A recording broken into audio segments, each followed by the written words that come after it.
Yeah, welcome to Paranormal Versus. I'm the co-host Michael. Kel is unfortunately under the weather, so she will be managing the chat room, so she'll still be with us. She's just working on getting her voice back. But joining us as guest host is Matt. He's back. We're happy to have him back. Hi. Hi, Matt. Hi. Hey. Nice And to be so, yeah, and we have a really cool guest with us tonight. She is well known in the paranormal community for supporting all of our shows and doing her own thing. And so, without further ado, I am going to let her introduce herself. Nicname. Hi, everybody. Well, that's how you know me as. Hello, Jojo. Hey, everyone joining. Yeah, so as Michael said, I'm kind of a background type person. My main field of interest is ufology. I'll go into that in a bit. But I do support Andy with his channel. And I do like coming to watch Michael's, his Paranormal Versus. And I'll have to look at repeats for your 3 o'clock in the morning in the UK one. But I do like supporting this field, and the way people are getting together for YouTube and supporting each other, actually collaborating, is brilliant. So I think this is a great show to have. It was a great idea of you and Kel to do this, Michael. So thank you for having me on as well. I really appreciate it. Thank you for coming on. Thank you. So do you want me to start with where it all began for me? Sure, why not? Yeah. So my first experience is actually as a child. I was about 3 years old, something like that. In a house that we lived in, and I can give you some backstory in a bit. I used to share a room with my brother. He used to be on the top bunk and I was on the bottom bunk. That bedroom actually always seemed cold in there, but I don't know if that was the heat not being on. I'm not quite sure, but I remember waking up in the night and at the foot of the bed was the window with curtains. And I woke up in the night when it was almost pitch black, but I could make out the window, the curtains. I woke up and was staring at the curtain thinking that's going to move in a minute. And that's really strange for a child of that age to sort of think that's going to move, that's going to open, something's going to happen, and to keep staring at the window, waiting for it to happen with this knowing it will open. Nothing happens like that to you normally in life. Hi, Simon. So this was really strange because the curtain were closed, but the corner actually did open, but it didn't. It opened. I can't do it that way around. It opened in instead of like a wind taking it. It was like they showing you something, but there was nothing at all there. So that was super bizarre because I woke up looking at it, staring at it, thinking it's going to open in a minute, and it does it, and you sat there thinking, I don't know what do I do next? And there wasn't any thought to sort of shout for my parents to come or anything. It was bewilderment as well. Like, wow, I can do magic. I'm magical. It did exactly what I thought it would do. And then you get the overcome of fear of, okay, what's going to happen next? Is something going to come through there? Like, what have I done? Like, what do I do? So there's like this moment that felt like quite a while of staring, thinking, I don't actually know what to do next now. Like I've sort of summoned something to do something. And then when you're a child at that age, what do? You hide under your covers. So that's literally what I ended up doing. I thought I'll hide under the covers, wait it out, because I don't know what to do anymore. I can't keep staring until, I actually fell asleep in the end. But I remember sitting under the covers, getting really hot, thinking I want to put my head out, but I don't know what to do. I just want it to go. And when you're a child, you think you've been under the covers for ages or you're hiding for ages. Hi, Andy. So you end up just sort of popping your head out and falling asleep in the end. But it was super strange because nothing come of it. And when you're a child, you think, well, if something bad was going to happen by now, it would have happened. But it didn't. But it was just super strange, really. And I didn't tell my dad until the last few years, really, because he started telling me about things that happened in that house when he was a child in that house. So it sort of ties in that, wow, more things could have happened. It did always feel cold in that room, and you think, well, maybe I've forgotten some things that happened. We used to have like a dog, and you would hear the door going when it would come in and walk around and go back out again, and hear like footsteps in the corridor, and it makes you think, were those things that you thought they were at that time? You thought it was a parent walking around or the dog walking, but was it that?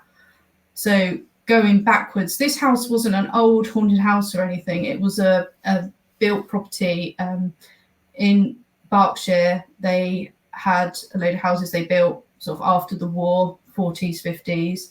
So it was that age property.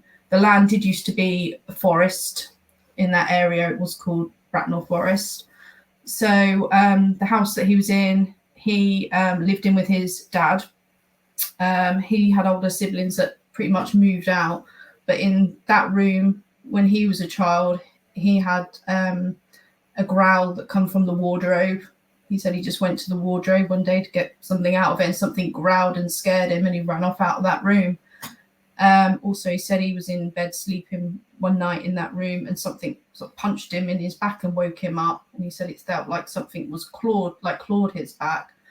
So he was frightened of that room. And later in life, obviously, I had that experience in that same room as well with seeing something move, but I don't recall anything else leading up to that. So maybe later in life, sometime, if I've got someone trustworthy, I wouldn't mind being just hypnotized, really, see if anything went on, because that's super strange, really. He also seen plenty of UFOs, especially when he lived in that house and in that area as well. So that's where that sort of paranormal UFO connection comes in. He has a history of seeing them, and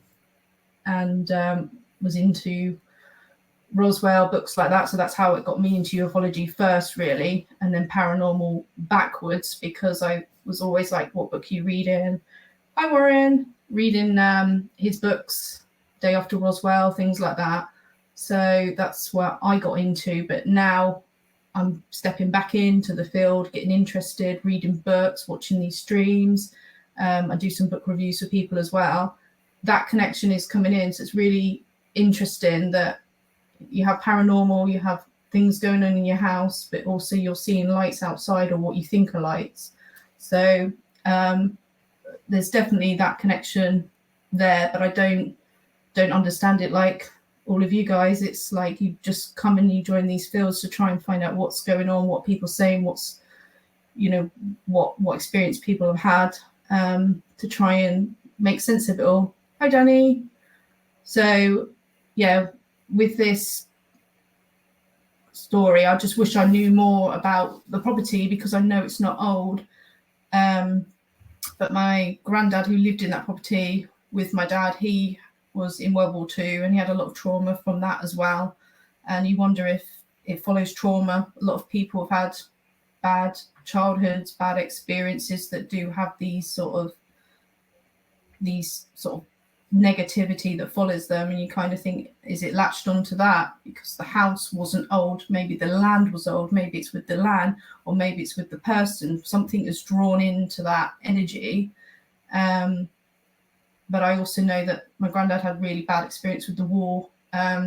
Just a little bit of backstory. He was Polish, and the Germans would take them from their house when they're sleeping in the early hours of the morning and put them on a boat.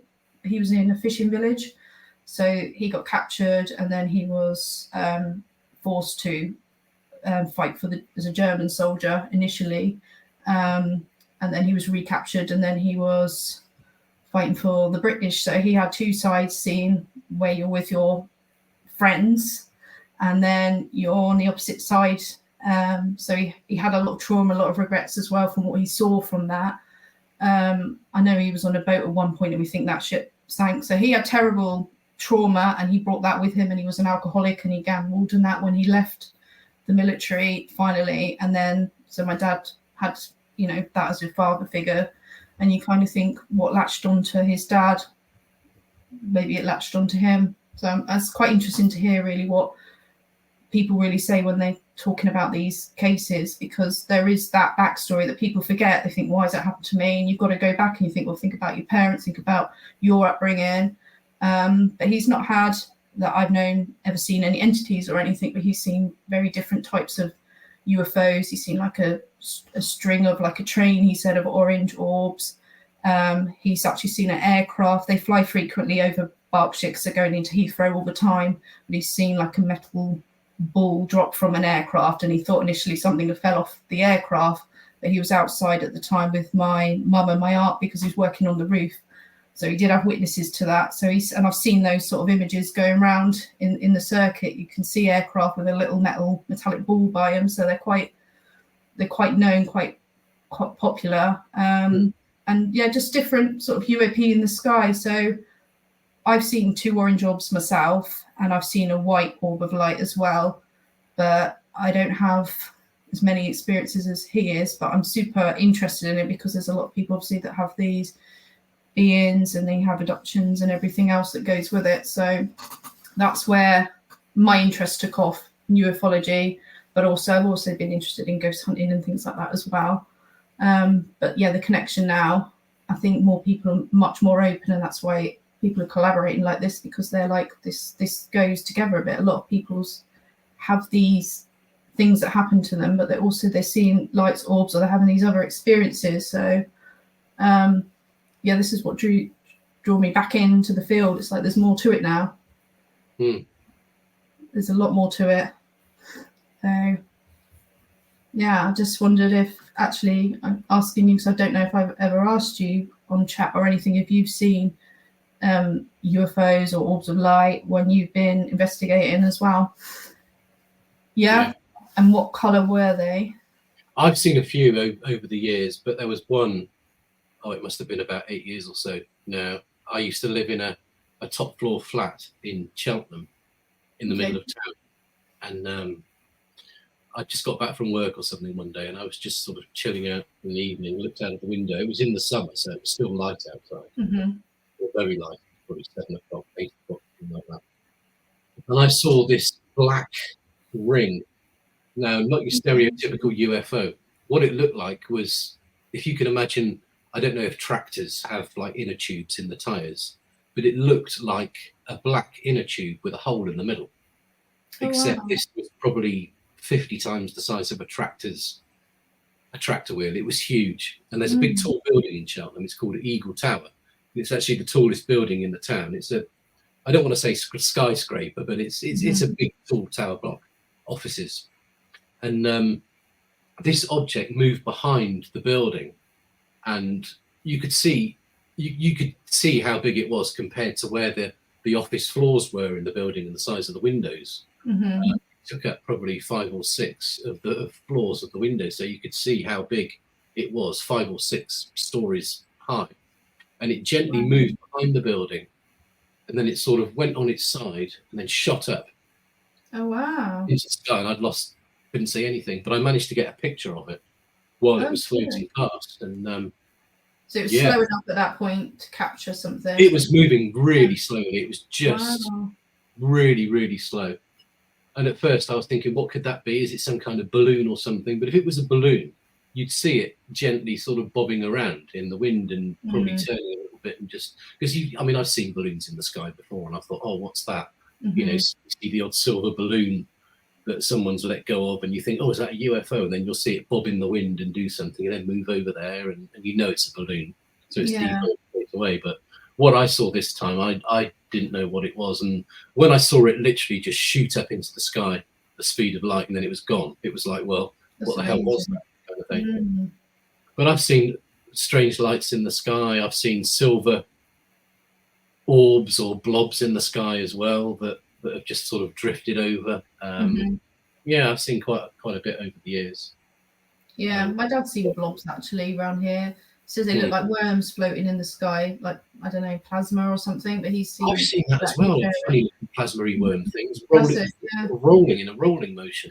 Yeah, very strange, because you don't know if some of that is man-made or, I don't know, a balloon going down. But actually, what you said about the ring shooting off like that, then you saw it steady, moving along, but to see it shoot off, you think, what does that? What looks like that, and what does that?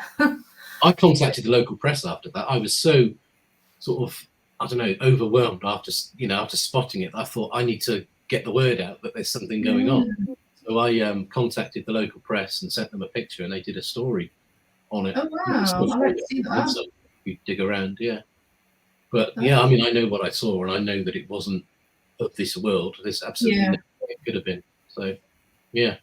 And exactly, you want to tell people because you want to tell them it's real, but also Yeah. can have a negative impact as well.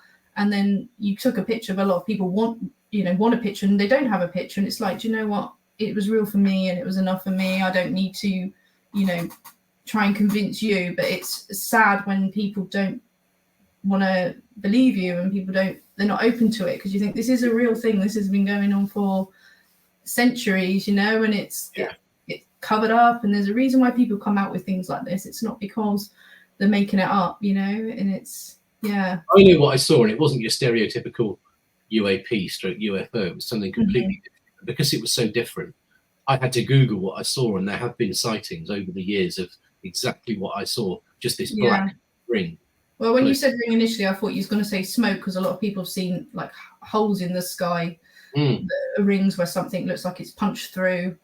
No, it was definitely solid, and it wasn't shiny black either. It was like matte kind of thing. Yeah. And that was in the sky, yeah. What about you, Michael? You said you've seen orbs.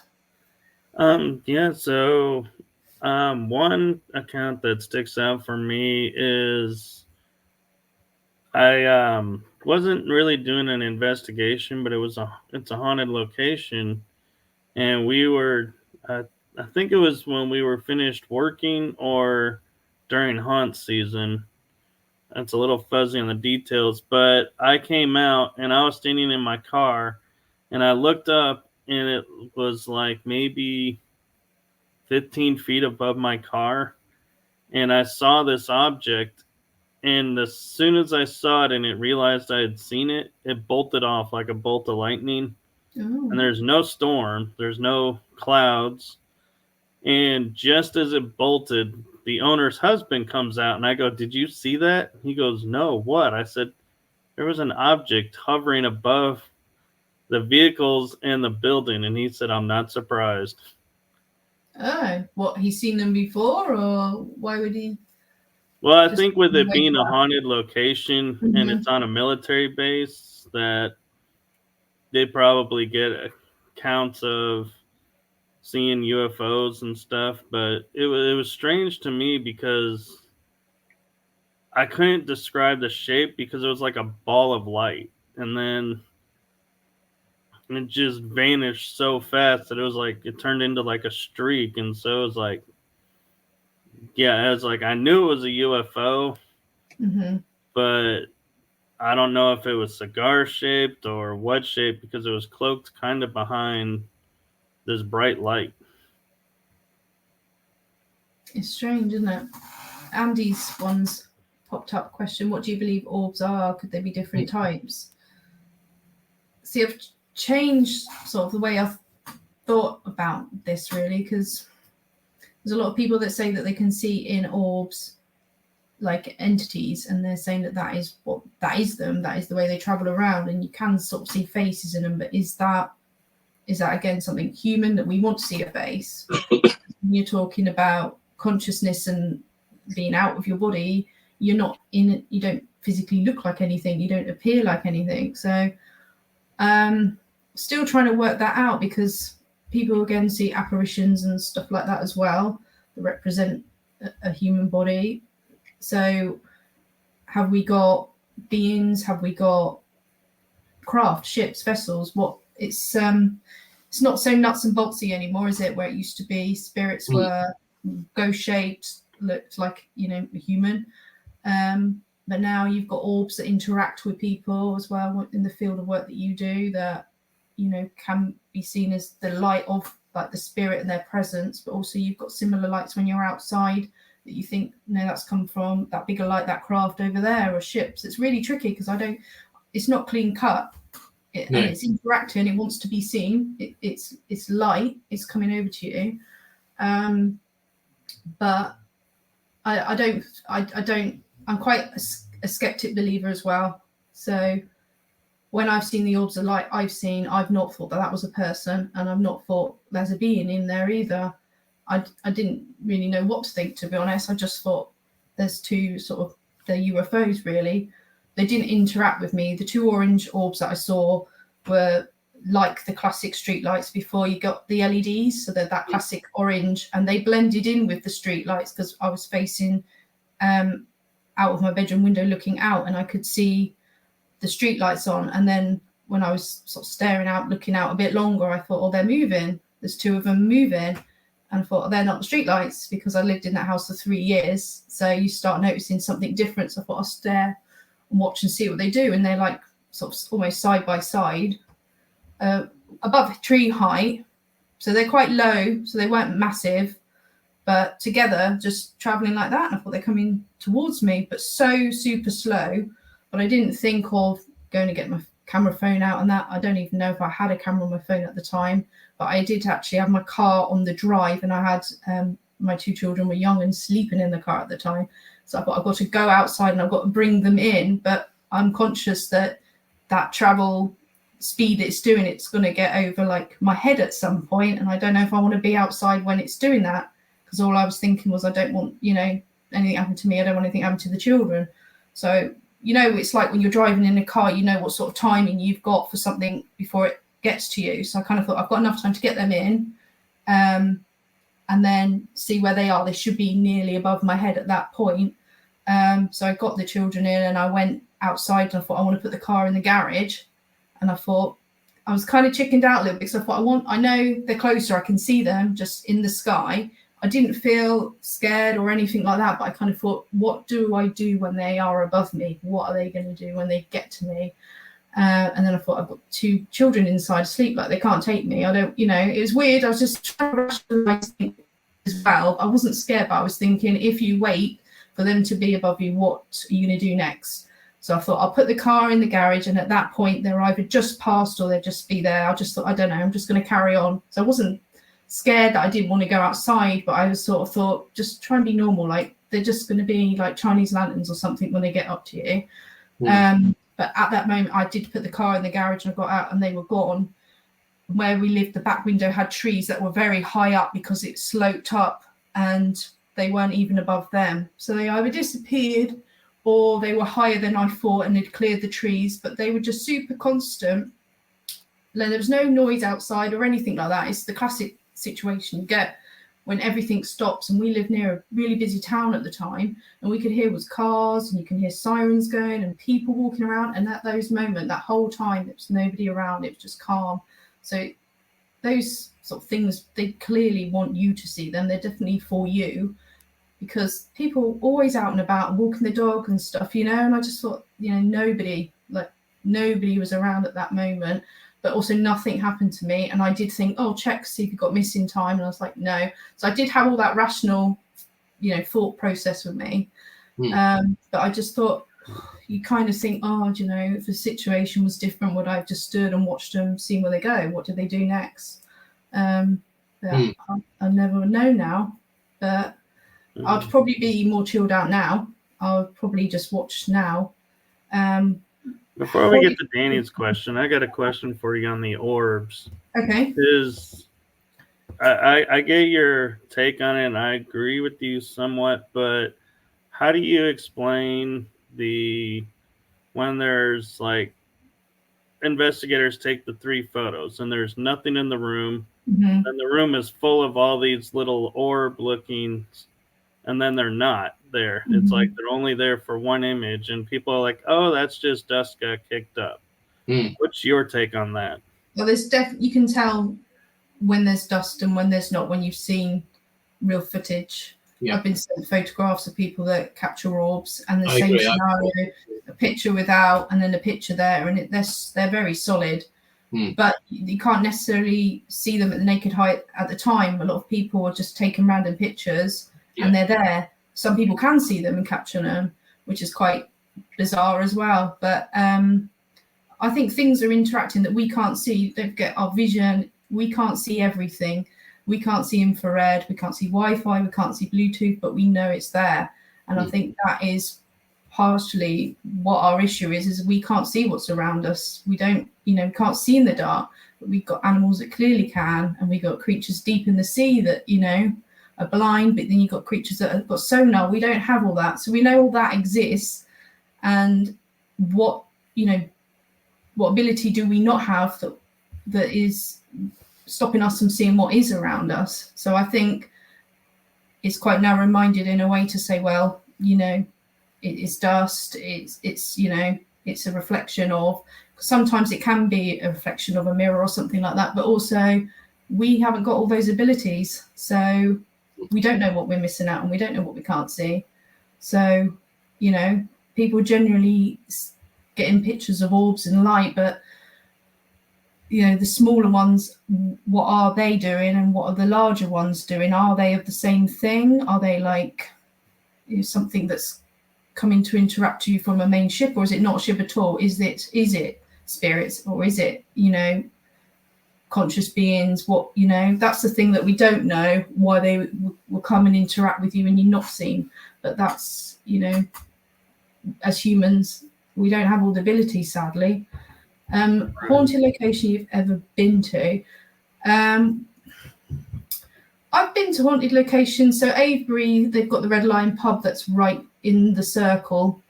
That's got a few other. There's got a few haunted stories. So it's actually got a well right inside the pub as well. That apparently people have been down over the years. So there's probably some unfortunate people that are down there, and there is a little plaque on it as well. There is someone that they know of down there, but I think over hundreds of years there's probably quite a few people that went down this well. But it's got a glass top on it and it's lit up, and it's extremely deep from what I can see. So it's got that bit to it there. I think there's a lady that's supposed to haunt the pub as well, but I've not got those vibes when I've gone there. I've been there quite a few times. It doesn't feel like a haunted eerie pub. Maybe when there's nobody in it at night and that. I used to live in Cornwall as well, and a lot of the buildings, the pubs, hotels there are really old as well.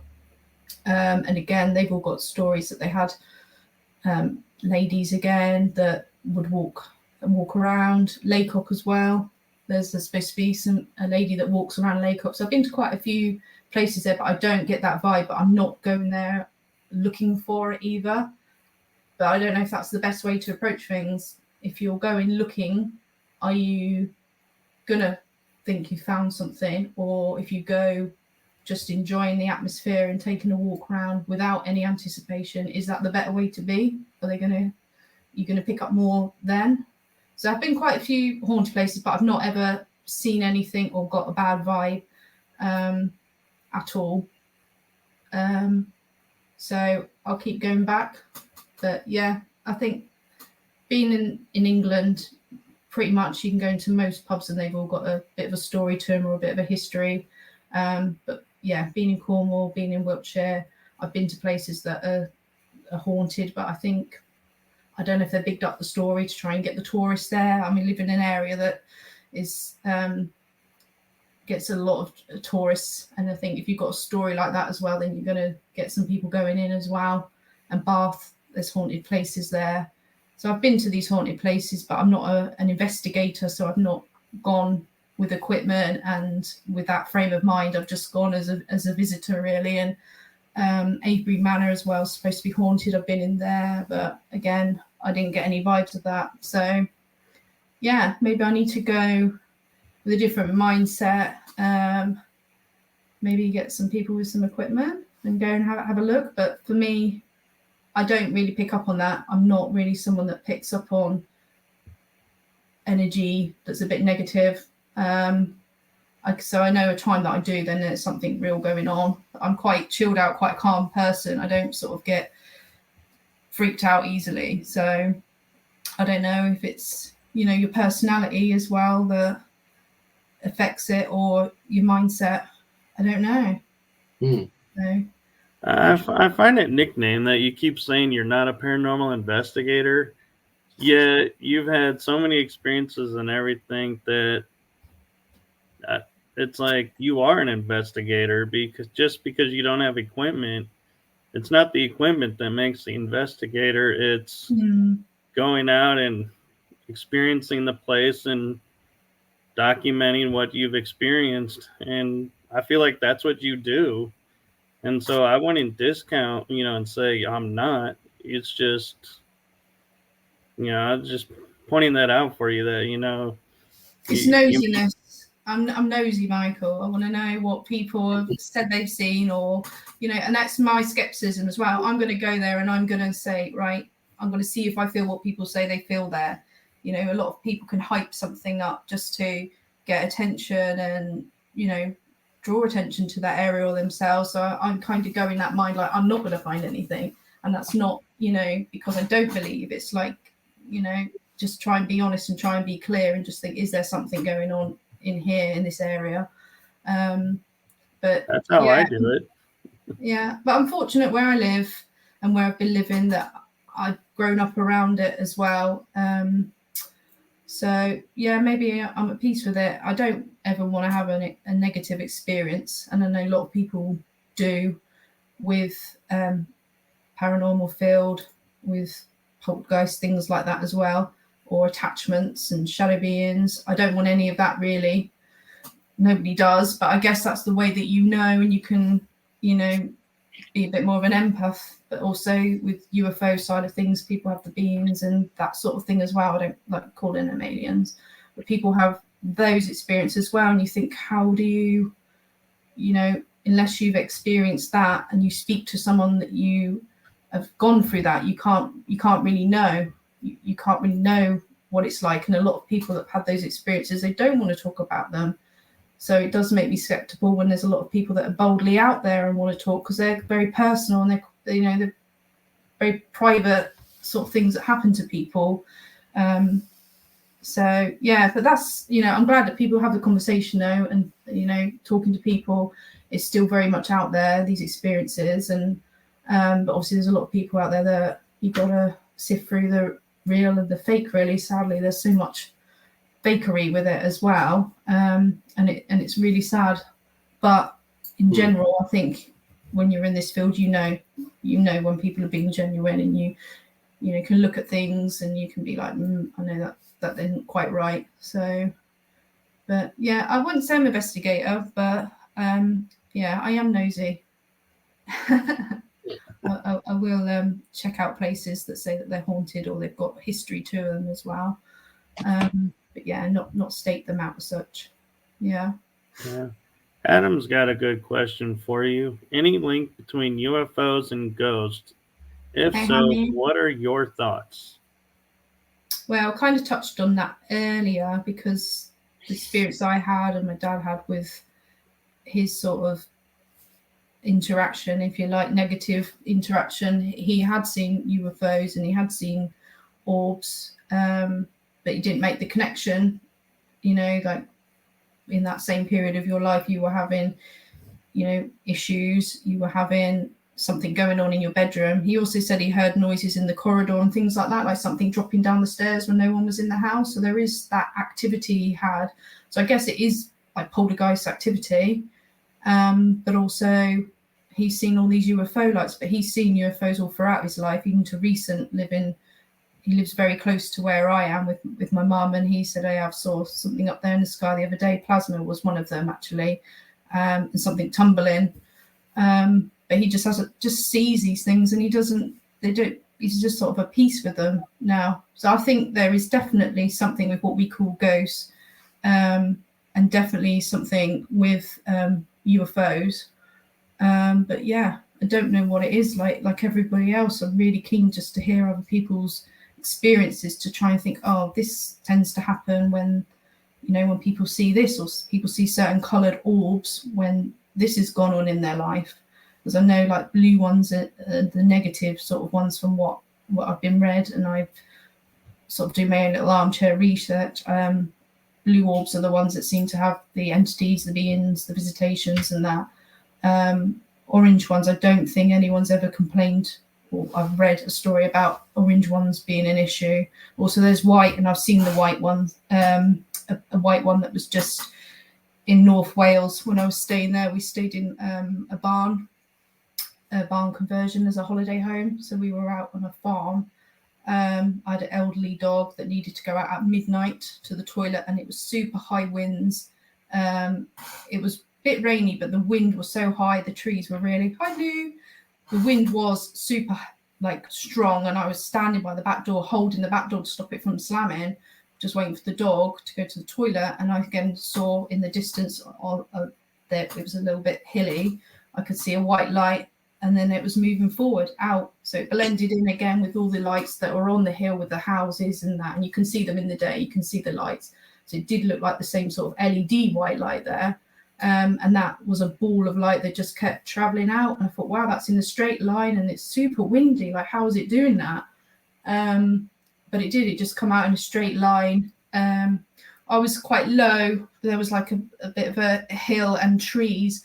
So it was started going behind the trees. With the tree was blowing and it obviously the trees, but you could just see it sort of looked like it was flickering, but it wasn't flickering. It was just dead straight behind the trees. And I thought, it didn't do anything, it just traveled out. But again, I just thought, wow, that's impressive in the high winds, being that low, being straight, no aircraft lights on it. The time that we stayed there were fighter jets, because they fly out over there training.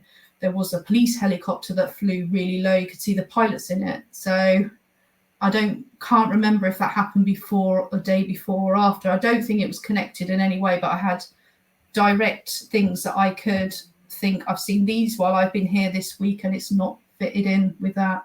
You know, there's no noise as well, because I thought helicopter was super low when we were where we were staying. You could see the pilots. I thought, what are they doing? Like, are they going to try and land here?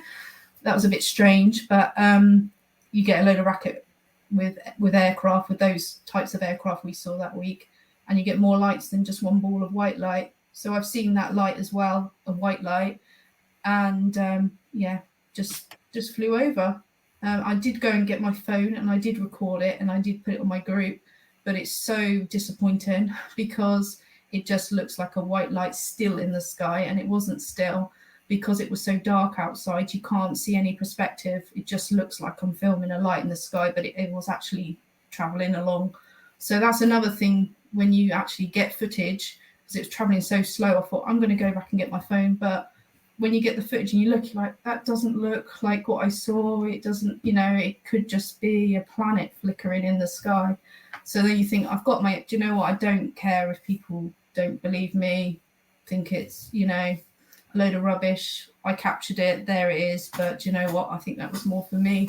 I think if I see anything else or capture anything else, I'm not going to be trying to convince people, but I will, I can resonate with people that tell me stories and I can believe them, but I just think that was really, really disappointing.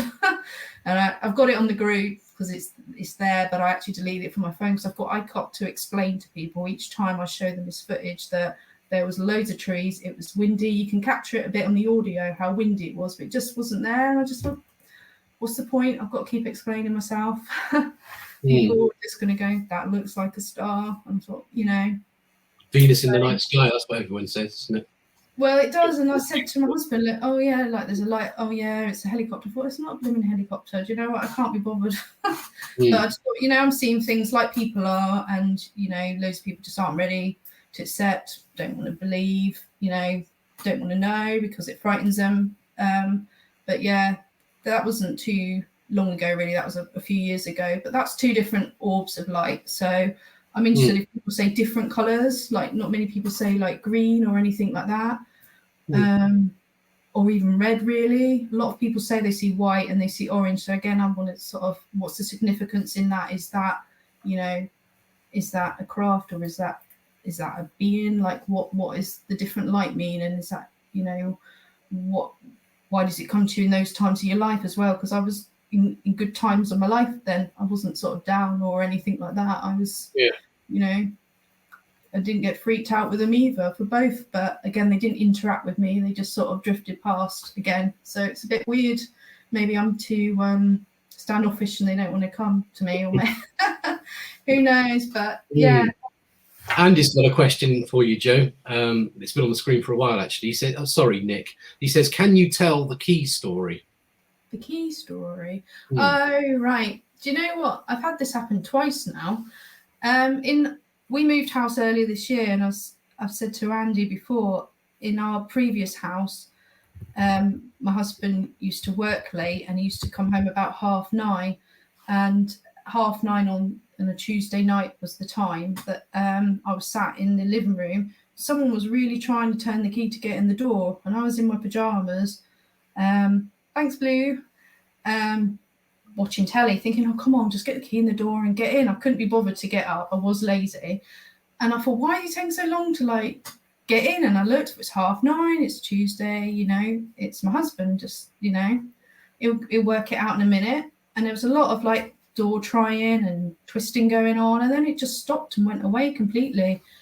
And I thought, what's he doing? Is he going around the back now because he can't work out the front door? And then like half an hour later, he came back. And I said, did you try and come and get in earlier? Did you go like to the petrol station or something? And he's like, no, I just worked late. I said, well, someone was trying to get in at 9:30 and they were really trying a key and turning, you know, the handle and everything to get in. And I said, well, thank God I didn't get up and go, come on, come in then. Because I thought, you know, what would I have seen? What would have happened then? So that was really, really bizarre because the person just didn't. There's been stints in the UK where people have tried door handles to go in, nick their car keys or just do a quick rob and that kind of was a period of time when things like that were going on. So I had that little doubt in my mind of thinking maybe it's someone just, you know, by now you would have given up if they didn't live in this house. That made me think it really was my husband. He just couldn't see how to get in properly.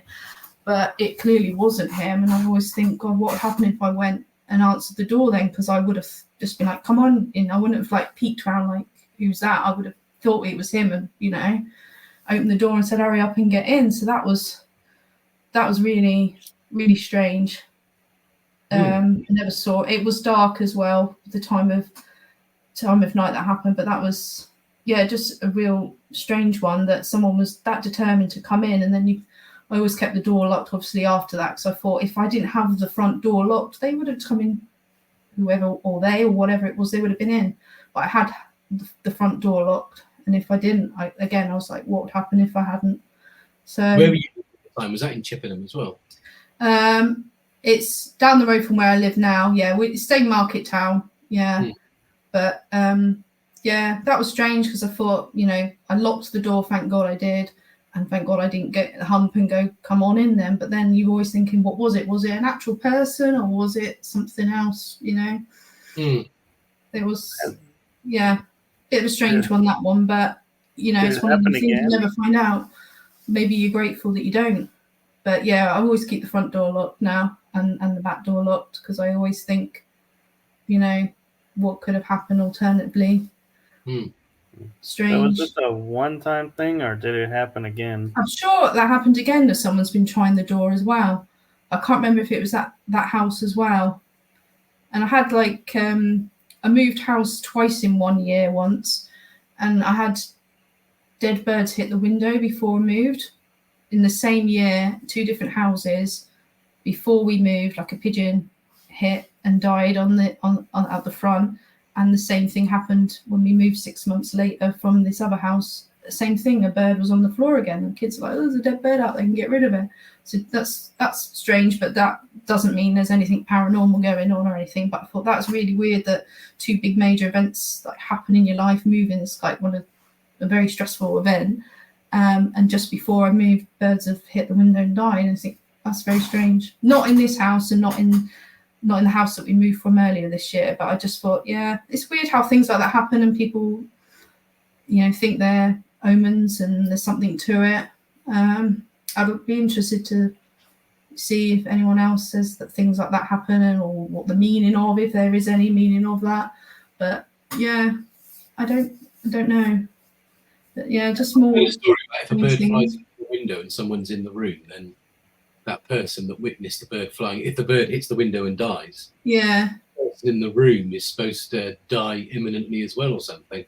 Now, whether that's a rumor, I don't know. But I remember when I was a kid, I was staying over at my grandparents' house once, and my great granddad, who was well into his late 80s, was sat in their living room, and it was a hawk, or it was a small bird of prey, flew into the window and died. And he said, oh, I mean, he'd gone deaf anyway, but he heard the bang of this bird in the window. Yeah. And then literally a month later, he was dead. He died. And it wasn't until years later that I stumbled across something, and it said, oh, if someone's in a room, if a bird flies into whether it's an old wives' tale, I don't know, but if someone's in a room and they witness a bird flying into a window and the bird kills itself, then apparently the person in that room, it's supposed to mean that death is imminent. Okay.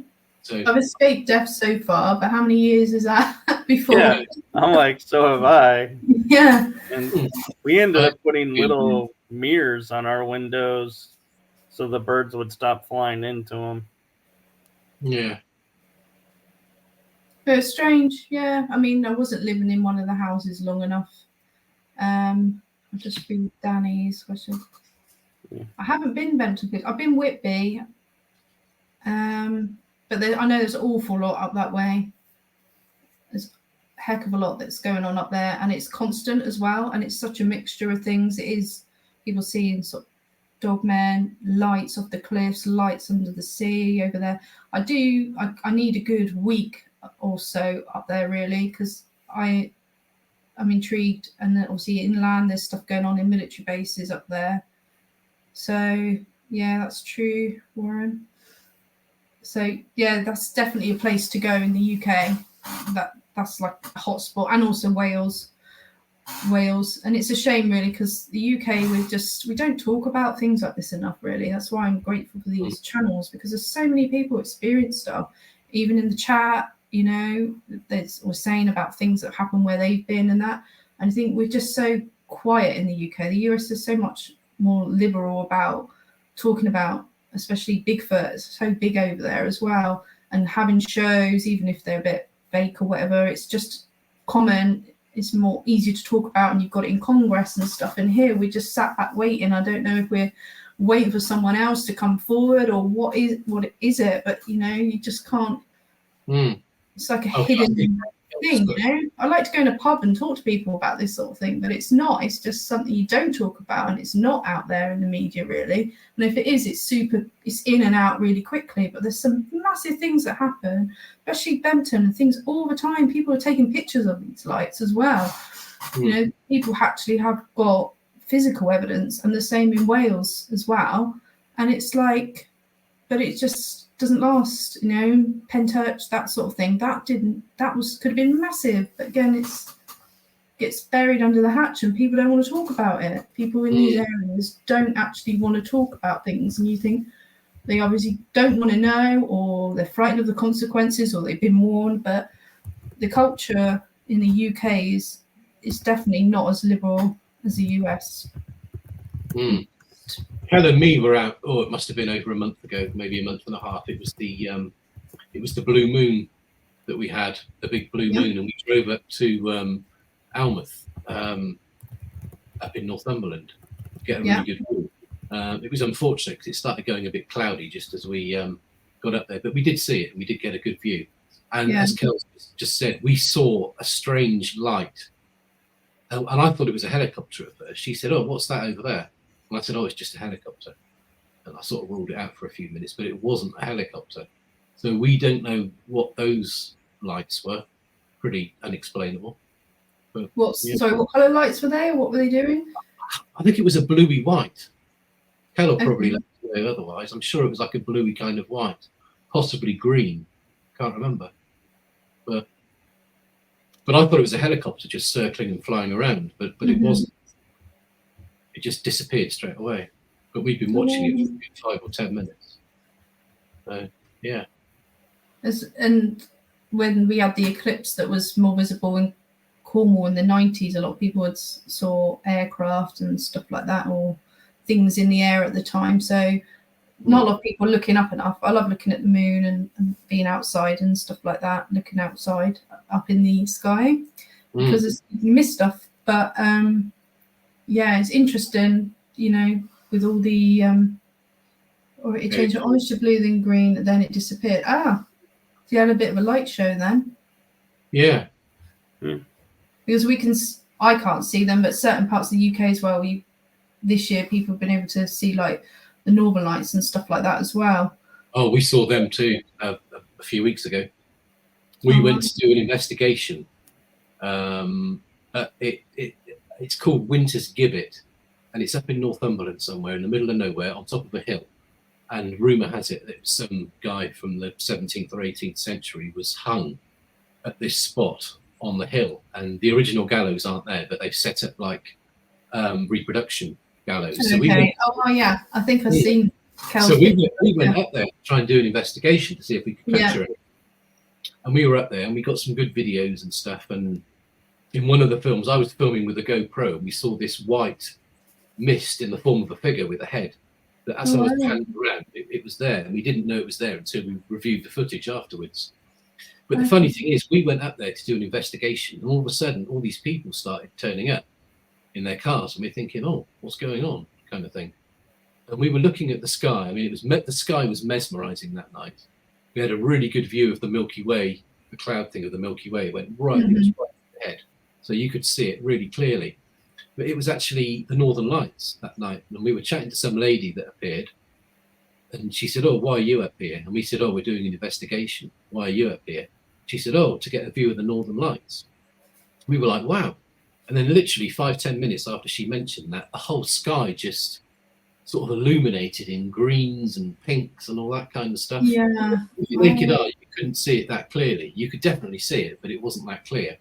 But Kel was taking some pictures on her camera phone. She's got one of these Samsung, whatever it is, camera phones. And as soon as she took the photos on the phone, you could really see the greens and the pinks and everything. It was amazing. Wow. That's the first time I've ever seen the Northern Lights. Yeah, I've never seen them. Were amazing. This is the year. This year, they've been on certain hotspots around the UK, but they've not ever been a clear enough sky for me. Yeah. Andy, you ate Milky Ways. But yeah.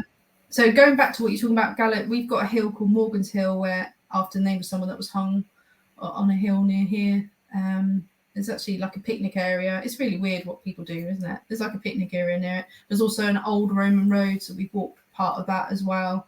But again, I don't get anything from them, but I'm not going out there. I was walking a dog or going out for the day. But I go to those places really, and I don't sort of feel like there's anything unusual with them. If I come with paranormal research and thought, no, I want to spread, so go back to this place. I think only with that question that's popped up there, maybe back in that bedroom when I was a child and seeing that curtain move, I kind of want to go back and just see what it looked like now to me, because when you're small, everything seems so big and everything's wondrous as well, and you don't have an explanation for things.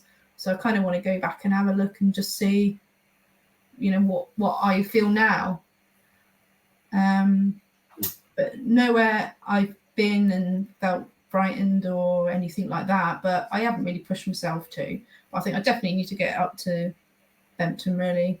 Wales I go to for holidays quite frequently, and I don't get any bad feelings, and I've been to like the area of Penturch and stuff like that as well, and places I've generally stayed. I found that they're like hotspots for UFOs and things like that, but don't get bad feelings in there. So I was interested in Bempton because there's a lot of people that see Dogman or those sort of cryptids, and I thought I could do with going somewhere like that. But also where you are, Matt, as well, I don't know if they're in the chat, but I've got someone that likes to frequent the woods around there. All right. Forest of Dean, that's seen unusual things. Yeah, that's and that's closer for me to go to, so I could do with checking that out. But there's general stories that you can find when you're sort of in these chats and looking in these groups and that. But I've got someone that contacted me that had said about experiences there and sent me a picture and that. So I think definitely if that's your literally neck of the woods, I think if you're going to do some investigating and that, check out there, because there's definitely stuff that's going on like on your doorstep there. And I do like try and keep going back to Avebury and stuff, because people have seen UFOs over Silbury Hill, and Maria Wheatley lives local to there, and she said that she saw like a dog figure like near the Long Barrow, and I've been up there quite a few times, and I don't, maybe it's just me, and it's, maybe they're not coming to me. Like, I don't really need them to, but it's just to sort of my skeptical mind, isn't it, to rule it out and go, right, if I see something, would I see it the same way they are? It's just that curiosity, I think, with me. Would I use hypnosis. I think I would, but it's trusting people as well, Simon. It's finding people that aren't trying to gain anything and aren't going to give you a false memory. You know, if it literally was just seeing that and there was nothing more to it, then that's the end of it. I don't want someone to embellish a false memory with anything, like anything that I'd like to just get the feelings back again of some of these lights that I've seen and just, stuff like that through hypnosis. But you need someone that's credible and someone that's genuine, because I know you can get some false information with hypnosis as well, false things that come out of it. I'm kind of curious, Nicname, with your group, Unknown, Wiltshire and Beyond, has anyone posted anything and you were like, oh, I'm so glad that's not where I live. I don't want to see that, experience that, or that freaked you out, that it was like, wow? Not really. I mean, a lot of people on that group, when the group started over a year ago, last summer, there was a lot more local stories I used to post on there. Local things. We've got like a bird man as well that's supposed to stalk our area that I haven't seen, and I use that road quite a lot. But I might just go and just take pictures just for the group so people can just get a bit of perspective about these areas people are talking about, because they're not spooky. They're quite normal areas where people see things. So initially in the group, people would take pictures of where they've been and put pictures up and stuff like that, but that's sort of stopped a bit more now. And then I've changed it to Beyond, because we've obviously got people that all across the world that are in there, people that have been guests on your show and Andy's show, and they're global. So that's why I made it Beyond, because I wasn't getting enough people in Wiltshire contributing to stuff. And I know there's so much going on in this area, and I thought, a lot of people might want to come in here and start sharing experiences, but it hasn't sort of worked out like that. So, but if you go back to the start of the group, or just look in photographs, if you go in the photographs, that's where people have put images. There's some brilliant ones from a paranormal group that are down in the southwest. They've got some brilliant images in theatres and stuff that they put on, and hopefully they're still on there. There was one that was looked like a silhouette of a smoky elephant from the side, and that was a brilliant picture, because there was supposed to be an elephant in that area at the time. I can't remember the story of it. I think it might have been a circus or something like that. But they actually captured this brilliant smoky looking image that looks like an elephant. So it wouldn't put me off going there, but people do generally capture footage as well. But most recently, a lot of people aren't putting things on there, and I don't know if they're just a bit shy or not. But the group's growing slowly. I've kept it private so that people can share stuff that's private to them or they don't want out there. So that's why it's quite a small group, and a group that you've got to sort of find or know me to get to, because I want people to be able to do that, to be more forthcoming and share images and get opinions and stuff without people that going to troll and that sort of thing. So from doing that and from helping Andy's channel out, I've connected with people, and people have sent me images and told me their stories and that. So that don't want stuff public, or they've told certain people within that field. So like we've got like BBR with Debs that does all the Dog Man and stuff like that mainly. So there's people that they go to and trust in that field, or have told me that I've taken that somewhere. But a lot of people don't. A lot of people that are genuine, they don't want really to share it. They just want to say, look, I've seen this and I want you to know, but they don't really want anything to come of it. They don't want, fame and stuff like that, or, even to come on these shows. But they just want someone else to know, yeah, I've seen that, and that does go on in that area. So I'm sure that you get the same as well. People messaging you saying, things privately, but they don't want to put it on the group.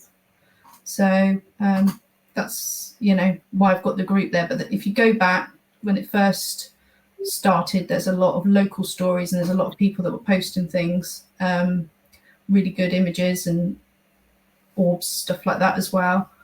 So yeah, please, if you're not in the group, join the group. But also as well, help Michael and Kel's channel as well. If you think you want to go on and talk about some things as well, then hit them up. So I'm plugging for you. But there's so many people that you wouldn't know stories without connecting with them this way. you'd never know. Stories like my dad's stories are never going to be out there if I don't talk about it. And he's seen a big cat. He's seen a big cat when he was in Berkshire, and I thought, well, that needs recording, really. Like, so I went to Deb Hatswell and I told her, so she put it on her map because she's got a big map of where things going on in the world. For, you know, how many people haven't said about things that have happened? And actually, my uncle told my dad a story about an area that this must have been 60s or 70s that people used to go when they were dating, and it was called Lovers Lane, and that's people just going in the car, whatever. I know there'll be comments in the chat about that. And something like a big dog man, Bigfoot type thing came up to this couple's car that were friends of my dad's brother, uncle, and shaken it around and ransacked this car. And I thought, where, like, what is that, like a Bigfoot in the UK? Is that like a dog man? Or is that, what is that? So I need to speak to him when I see him, because I don't see him very often. But I want to know that story, because that will be a lost story then. He's living, you know, he's well. And I thought, you know, that case is so unique and so different to see something. A lot of people say they see them by the side of the road, or they're driving past, they get scared and don't want to, you know, see this entity or whatever staring at them. But this actually came to the vehicle and started shaking it around and scared them, you know. So I thought, I want to know more of that story, you know, and I want to know where it happened, because that would be in the south of England. And that's another story that, you know, investigators would really love, because there's a lot of stories that they might be keeping to themselves, thinking I need another witness for that. You know, if this is an area that people go to and something like that happens, then that could have happened to a lot more other people. So you kind of reports of Bigfoot in the UK. Yeah. And photograph sightings. And so I do want to find out a bit more and share that story, because I thought that's a snippet of a bit, and I'm like, wow, like I want to know more of that. And big black cats as well. I know somebody that spotted one, came face to face with one in Stroud, Gloucestershire. Oh wow, yeah, I've been to Stroud. You either, yeah. Stroud is quite woody around there as well. I've stayed centrally, but it is quite woody, and then you go into like Gloucester itself, and then it's like mad, and it's like you go through all this woody area and it feels like you're in the wilderness, and then all of a sudden you're in this massive giant town. But yeah, I mean, big cats are generally in your area as well. You're in the right place for that as well. Matt, a lot of people have seen them in your area, and like Wales and that border, so maybe it's that area that they're coming across. Yeah, because there's obviously a lot of house building that's going on. The area that my dad saw, his was like in the 70s, and that town has got huge now. But it used to be a forest, so you can understand that landscape back, you know, was a thick forest, and that's been, you know, bit by bit taken away with the house building. So these big cats are, you know, to go somewhere else. But he just said it was just like a big black cat. It wasn't menacing like a leopard or jaguar or anything like that. He said it just looked like a big black cat, and it jumped over the fence out of the garden. So that was it. He just saw a brief sign. He said they do exist, and I think in Scotland they are native. There are like these black or big cats that are native in Scotland. So it's not something unusual, really. But I guess these look more like something that people see in the zoo, and a lot bigger, and they're out of place where they're seeing them. But she said she was face to face with it in a field one day, early evening, and she was probably stood 6 foot away from it, and she said it was huge. She said it was like a huge black puma. Yeah. Wow. And it even made the local paper, I think. So what did it do? Did she turn and walk away, or did it walk away, or? I think she said it gradually walked away. Just turned, looked, and then gradually walked away. And and this wasn't that long ago. This was about 2 or 3 years ago. Yeah, I mean, that's why they're elusive, because they're not interacting. They're getting seen on the off chance when people are walking dogs or fishing or whatever. They're not looking to be found, are they? But you also think, gosh, all these people that are experts, that have got the equipment and do wildlife photography and wildlife filming, none of them have captured that. Like, why haven't they? You know, they go abroad and they do the Nat Geo stuff, and you think, well, why aren't they doing it here? Why aren't they just staking out and filming like a black cat in the UK? Why has it got to be a secret? I just I find it really bizarre why. Maybe there's a story behind that. I don't know. Oh well, there's obviously the people that had these exotic animals.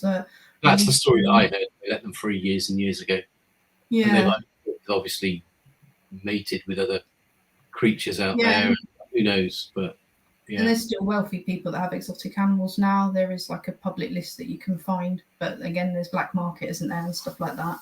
Yeah. Saw one flash up with Warren about booking guests and that. My Facebook is very small. There's another area that I contact a lot of people. I've got connections with, and a lot of people, a lot of guests I have tried to contact haven't contacted me back, or have said that they are busy, or maybe later date, and then you just sort of forget to go back to them. But some of these people are very, very well known, and they've got other people managing their social media and that. So I guess they can pick and choose their time. They can pick and choose what channels they want to go on and that. So some people are super easy to get on. They're up for it. You just, have a little casual chat. And it's very weird way, I suppose, of approaching a complete stranger. And these people are very trusting that they do, come on the show, like send them a link and tell them to have a look and have a think. And a lot of people do say yes, which is brilliant. And but yeah, it's finding newer people. Andy says nightmare. I will agree with that. It's newer people now, and it's also when I'm looking for people. When I started with helping Andy out, UFO was all what I was into. So I was like, what about Preston? What about these UFO type people? But his channel started off very much like paranormal and that, and I was like, I don't sort of know who you trust now. I don't know who the main people are in paranormal anymore. So we've tried Jack Osborne and people like that. There'll be plenty of big guests coming on, but there's a lot of people that can be a little bit hard work, and you think, oh, you said yes, and then they're like, busy. It does take time, but it's a hobby for me, and some of these people, I just think, wow, they're just answering to a stranger. They're a little bit vulnerable, if you like. They think, God, why are you answering me back? Don't take my word for it. But yeah, I've got a lot of connections, a lot of people I've had like conversations with from doing that as well. People that are in the field of my interests, I've been able to talk to them about things that I've been interested just in the background. And also when you've got connections like that, it gives you further connections as well. I don't have Nick Pope, and I'm not asked him to. If he asked, it will probably be no. I'm fussy as well for Andy and for anyone who might want my help. I want people that are, well, I've helped you with Preston as well, didn't I? Preston's you did. He's just like, yeah, I'm up for that, and he'll come on. But some people, I want people that I think are genuine and have got good things to say, but it is my opinion, and it is people's public opinion as well of them. So yeah, I'm not sure about Nick Pope, if I'm honest. I saw him with a few friends a few years ago do a talk above a hub in Cheltenham. It was like a conference room, and it was a UFO talk that he did. Mm-hmm. And basically he was ruling everything out, saying we've got no evidence to say that UFOs actually exist. Mm-hmm. He was really bunking the whole thing. And then now he comes out and you see him on TV quite a lot now, or on these shows. I know he lives in America now. And he's all for it. Yeah. Thinking, well, that's not what you said when we saw you do that talk a few years ago. He did. He used to, in the 90s, I used to watch loads of UFO conferences on tape and all the documentaries, and he used to always be on there, and he was always the one that would always go, no. And my dad would go, oh, it's Nick Pope. He's going to say, no, they don't exist, blah, blah, blah. But yeah, he's making money out of saying yes now, isn't he? Exactly. He's living the life in LA. And that's the sort of people that I, stay away from, really. So there might be some people you think, why don't you ask them to come on the show? But, Andy can ask them if he wants them on. But I've been following this. I was a child when I started reading books like Communion and things. Good too. Well, I don't like the front cover of it, and I bought it a couple of years ago because I thought I can't remember much of that. I want to read it again, and I didn't keep it. I really don't like that front cover of that book. Yeah. It does really frighten me. And I remember my dad was reading it when I was a child, well, younger. I'll turn it over. I'll see it in the front room by the living room and be like, oh, I don't like that front cover. So I didn't keep that book. But yeah, from reading 30 odd years of reading and being interested in this field as well, you know, there's people that I still would read, watch, follow now. There's a lot of people that are getting old or people that passed on, like Stanton Friedman. I've got Timothy Good books behind me as well, but he doesn't do interviews anymore because he's getting older. So it's a shame because those sort of people, they're dying out, you know. So they're all good ones. Yeah, you're right. Stanton Friedman. There was a guy called Jim Mars, I think, who was pretty good. Was it Bob Lear, John Lear? Okay. One of them. I'm not sure about him. He's got loads of stories and stuff. He was the son or the grandson of the chap that came up with the Learjet. Yeah. He's got strange stories and stuff. I think he died a couple of years ago. Yes, yeah, I know you mean. Yeah. So that's the thing. I want people to keep it going as well, and you know, and keep it fresh. So there's, you know, people that aren't big in this field that have got great cases and doing good documentaries and stuff. And you send a lot of new people on. Yeah, we're working on as well, covering different sort of genres as well. But also I've got like a humanoid book here, and I help admin Albert Rosales' Facebook page, and he told me to get this humanoids book. So and that's the page that I help him out with. So top's popped up. So I like getting old books as well because again they're going out of print. All these books, you know, this is a proper oldie, well-used one. 60p it was like resold for once, but that's how old it is. It was only 80p when it was full price. But these are the books that, you know, you might be able to find on eBay, but they want hundreds of pounds. But this is the sort of stuff there's like a new narrative being fed with it, or isn't there? And you know, it's all UAPs now, and it's new, and you know, there's no history. And so that's why you need to get these old books when you find them, because you know they'll be erased from history. They don't print them now, so you know they're going out. Yeah, I've only got a few behind me, but I've got Paul Sinclair and Philip Mantle, Paul Blake Smith on there, Andrew Collins. I've got a mixture, but yeah, definitely get in your charity shops or go and ransack some people's lofts and stuff, you know. And, car boot sales.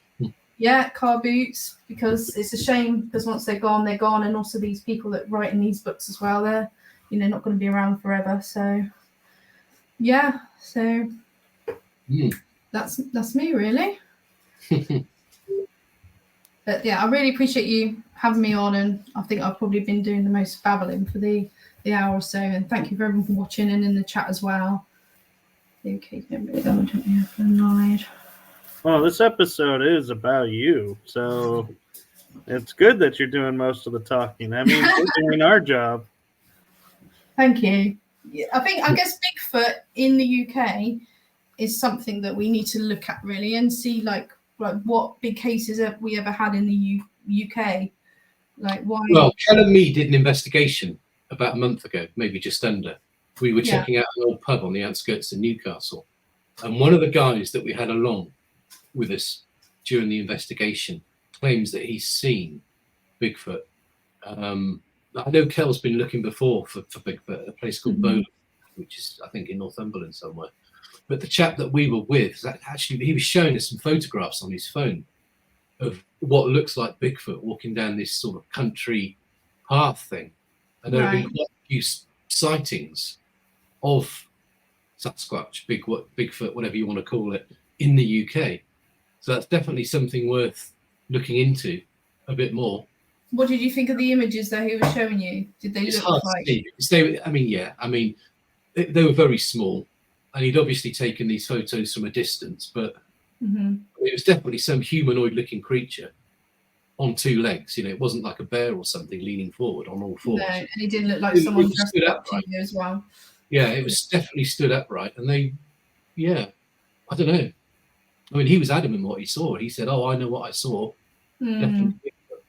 And this guy goes out camping quite a lot. He likes to sort of do the whole wilderness kind of thing. Oh, like wild camping. Quite a lot, just wild camping. Yeah, doing all sorts. But it was interesting, and I know he did say to us, "Oh, we'll have to go one day and see if we can see anything else." But there were certain spots where it's been sighted quite a lot, so definitely worth checking out. Yeah, and seeing if there's old cases as well. Mm. You know, people might have stopped talking about it now. It might have been a big buzz back at a certain sort of flap, maybe. Yeah. It went on. Blob squatches. Yeah, but we don't have enough of that in the UK. But we're quite a lot on Dogman, and again, at Kelly's as well, and up there is a lot of sightings and a lot of cryptid sightings. So.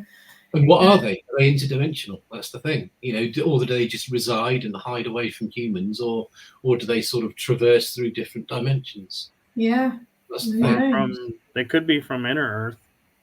Yeah, that's an interesting theory. Yeah. Well, there was a map system that I put up on my group maybe a month or so ago now of deep, well-known connected maps around the world, like tunnels, deep underground bases. And you think, well, before that, there's got to be cave systems that before humans interfered, you know, there's got to be these cave systems, and there's got to be that under the water as well. Yeah. And again, we're going up in space and looking at space, aren't we? But we always got our focus, our attention is otherwhere, but not here, and not you know in Earth and under the water and that. And maybe we do know more. Well, there's a story that went around a few years. We're not allowed to know what they found, you know. There's a story that went around a few years ago of a couple of young children that apparently found their way through these underground caves and just appeared in some little English village somewhere. But they had blue skin, I think. Their skin was blue. And once they sort of made it to the surface, it didn't take long for their skin to sort of change colour back to normal sort of skin colour. But that's a story. Kel was talking to me about that not that long ago, but I'd heard the story before or read about it before. Green children, isn't there? There's a story about the green children as well. Green, it may have been green. I might be getting it wrong.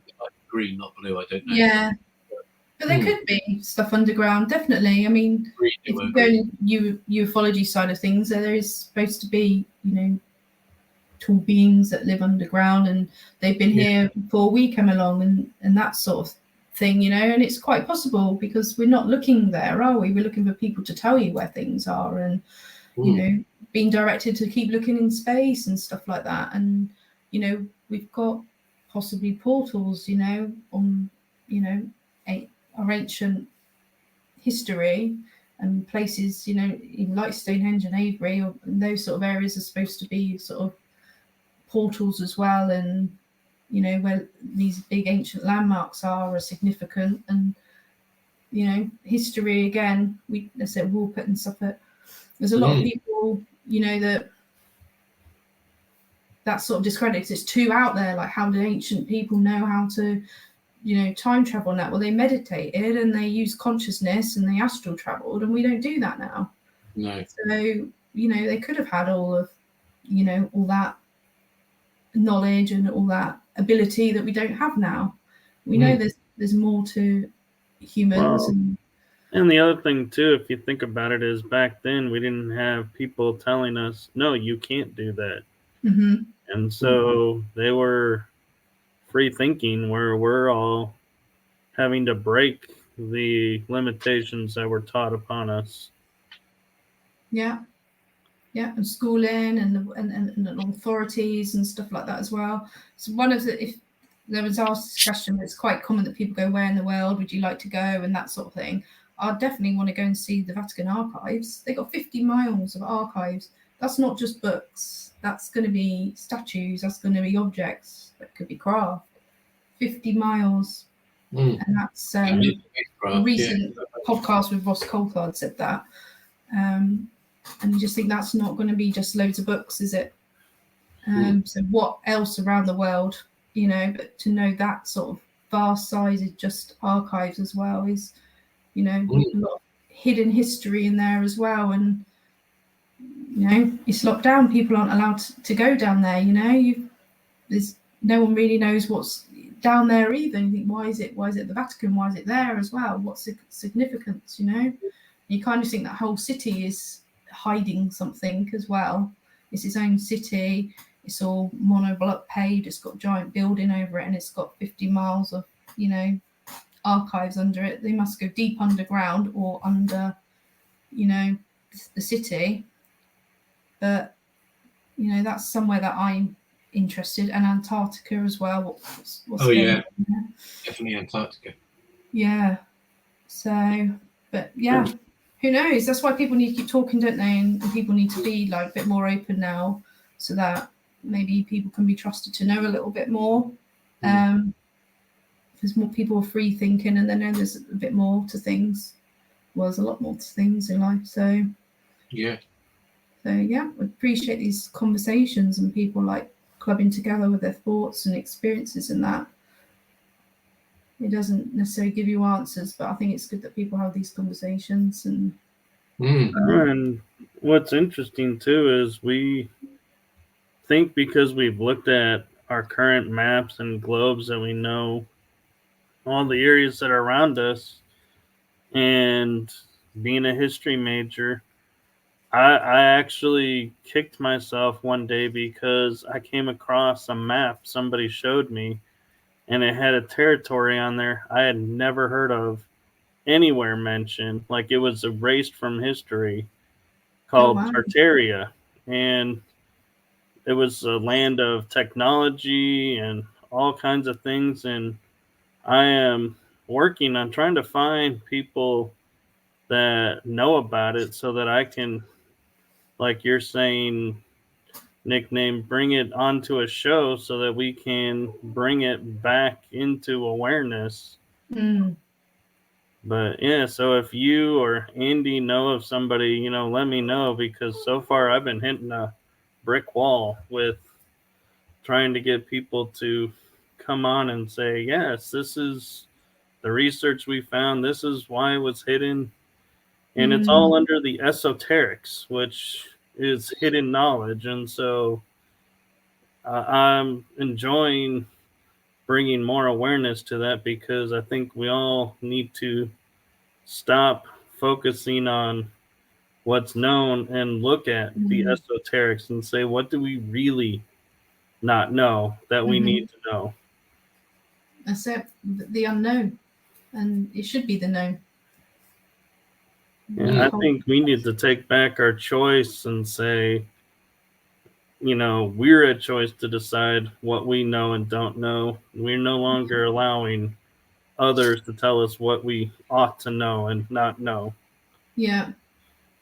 And I think this, having these shows, having these groups as well, is bringing those sort of people forward again. And I think that's why this knowledge is hidden, because it's powerful to the people to know. We can change the way we live. We already know the story of Nikola Tesla and the free energy and that, and look what happened there. You're not allowed to be able to progress. You're not allowed to have free energy. You've got to pay bills and have oil and that. And we know what we're living in now with AI and the technology we got, and it's still, we're so backwards with some of the things that we do, and that's because things are being kept from us. We only allowed a little drips and drabs. So what are we really capable of, but also what have we lost? What have we lost? Our ancestors had as well. And we know so much, but we still don't know who built pyramids and things like that, and these giant structures. And people think that humans couldn't have done that, but you think, well, we had dinosaurs that were ginormous. Why were people not ginormous back then? Why were they small, primitive cave people? Like, maybe we did have land of the giants, and stuff. Stuff was bigger there because they were bigger people, as well. But also the gods and that, they've always been believed to be big and grand and all of that. But also I think, why can we believe that dinosaurs existed, but we can't believe there were big humans back then? But we've got basketball players, we've got people in sport now that are 8 foot and 9, and there are large people that exist. There was one actually that was in Wiltshire, that was one of, when talking about posts earlier, that was one of the posts that I put back in my group when I started it. There was like a giant person that lived in the air, and you think, why can't we get our head around stuff like that now? We need to be told by someone. There's got to be some officialism that people then will believe it, and then that's okay. But it's like, you can't discover that yourself, and why is that got to be hidden? Like, why? What's so wrong with the fact that people might have been giants? It's very strange. It's the narrative of things. And it's interesting because I didn't put 2 and 2 together, but when we were looking at footage of like special forces in the deserts, they're always running around with their gun pointed upward at an angle. And your first thought is, oh, they're probably doing that so that they don't accidentally fire, friendly fire incident. I found out from somebody that it was because there were giants in the area. And so their guns were constantly trained upward Was because that of Afghan by giants. any chance? And it's like, wait, what? And it's like, if our military is running across these giants, I think that's something we ought to know. And it's like, and it's interesting that, how our minds will automatically see something and go, oh, yeah, that's so they don't do this or that. And it's like, that's the other thing I think we need to do is untrain our mind filters so that when we see something, we literally question it and stop creating, oh, yeah, it's because of this and forget about it. Well, normalizing, if you like, things, isn't it? And also things that some people, it settles better with them to find sort of an explanation, even if it's absurd as well. Some people don't want to know, they're scared to know sort of reality, and they'll be happy with that, even if it's absurd. It's a bit like your Project Blue Book explanations, that settled with people, that certain things, swamp gas and stuff like that, and wild things loose and that, some people were happy with them stories because they're like, oh, thank God it wasn't that, but you got to face up, reality isn't as it seems, really. That's it. Kandahar giants. Yeah. When you were talking about giants, Michael, was that Kandahar? Was that Afghan, or you just generally speaking? Yeah. I mean, there's a lot of story going on with that. And what amazes me too is I actually came across an article and I wanted to do an episode on it, but I never could get someone to come forward to validate it. Was a farmer in Nevada was plowing his land and came across, and I think this was like the 1800s, early 1900s, and came across red-haired giants, like literal bones and bodies of giants. And the Smithsonian Institute came in and took over the area, and nobody to this day knows how many were found, what's happened to them, because unfortunately our Smithsonian Institute is well known for coming in and taking over sites that they don't want people to know about and making the information disappear. Wow. But that's what happens, doesn't it? They try and get there before you, and they shut down people that are key witnesses or frighten them, and that's what happens. And that still happens now. That's why you still got things going on that people don't talk about now. Go back to the Penturk, that was recent. I've been in that area. It's super quiet, and there's hills, there's vantage points as well. And if that racket was going on with aircraft going around, you just thought there'd be more witnesses to that. Surely there is. And when Rendlesham, things like that as well, that went on for days before, might have been a week before the first aircraft was seen. There's your RAF staff that are stagging on, doing night shift and that.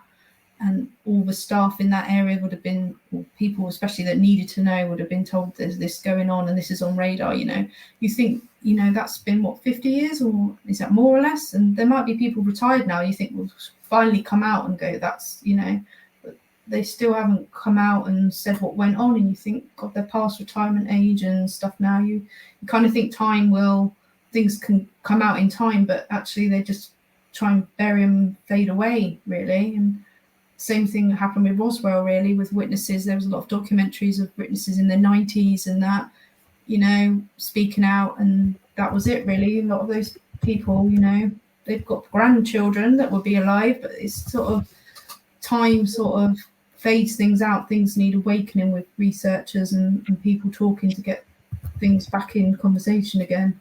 So it's such a shame that things, they get buried this way, and that's the way, like, our government, our society would like it, So, yeah, I hope you find people that were involved in that map and that research as well, and things like that, because if you haven't seen that, nobody might not ever know that something like that existed, so yeah, put it on your groups and stuff and try and draw some. Remember any part of it at all? Did it look a bit like? The thing is, when you see stuff like that as well, when you see the real thing again. Like some people could put something like that on media or groups and say it's that, but you've seen it and you know what you're seeing again. And I've seen footage back in the day when anyone could put anything they wanted on their VHS cameras up and that, and it used to have a heck of a lot of CGI fake on there, but there used to be some really good, what I thought looked like genuine UFO images on their footage. And there's one that James Fox keeps talking about when he's interviewed about amazing piece of footage that he's seen, that and he described it exactly like a piece of footage that I'd seen on there, and I thought I would know it when I see it.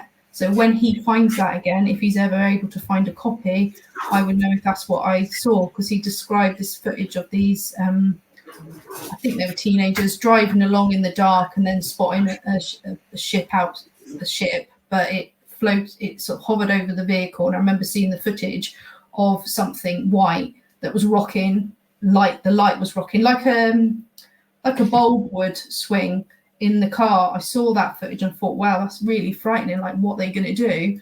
And then they got down and like hid in the footwells and like left the camera running, but you couldn't see them in the frame, but you could hear them talking to each other, going, what the heck is that? What do we do? They tried to hide in the footwell, and then one of them got out, and then you see a bit of this like light, this craft, and then it cuts.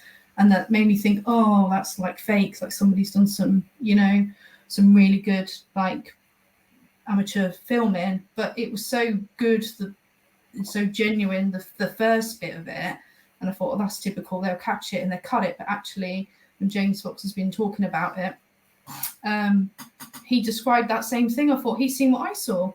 He's seen it. Like, it wasn't just someone that privately owned it. Somebody put that on YouTube like years ago, like 10, 11 years ago, to get a reaction. You can't find it now, and you don't know how to describe it to find it, but you can't see that sort of stuff on YouTube anymore. Anyway, people used to upload old conferences and stuff like that.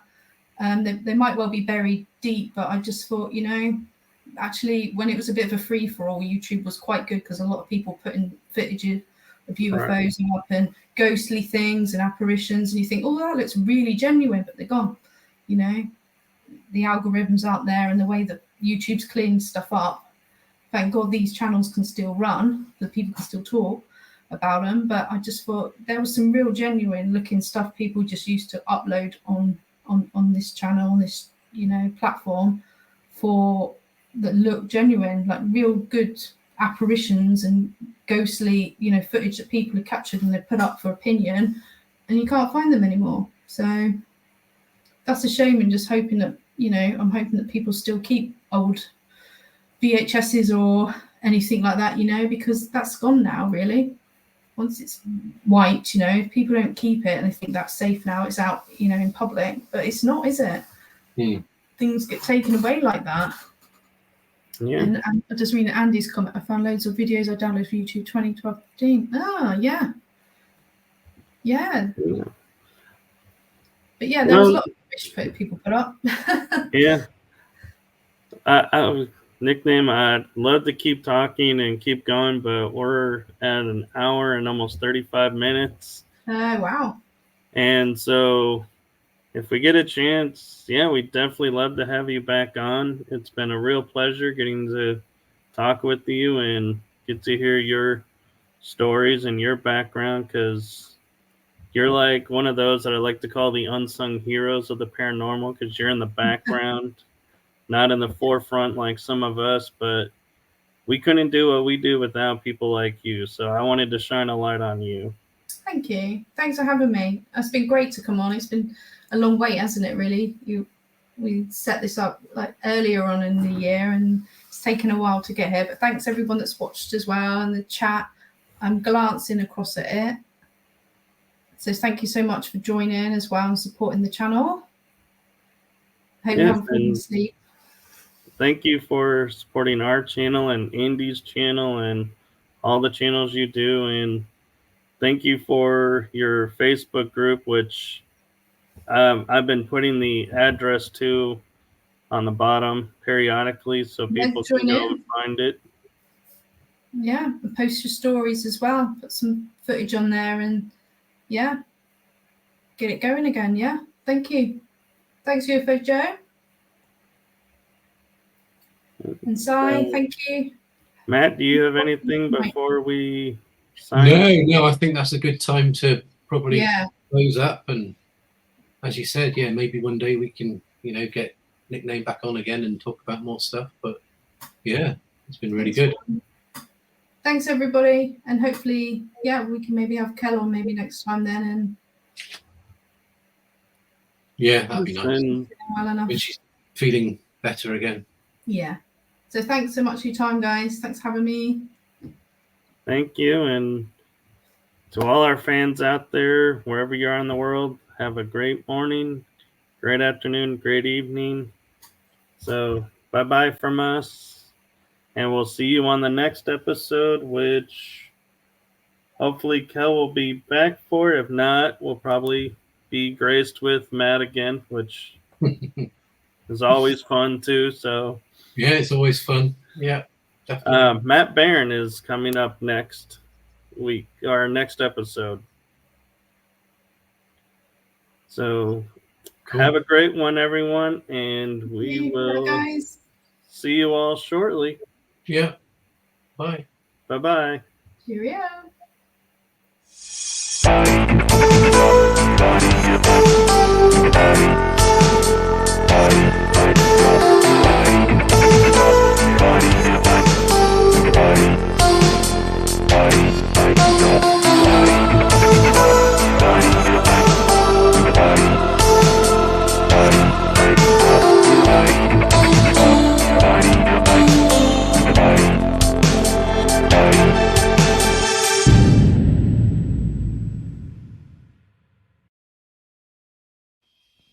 Thank you for joining us at Paranormal Versus. Hope to see you on our next episode.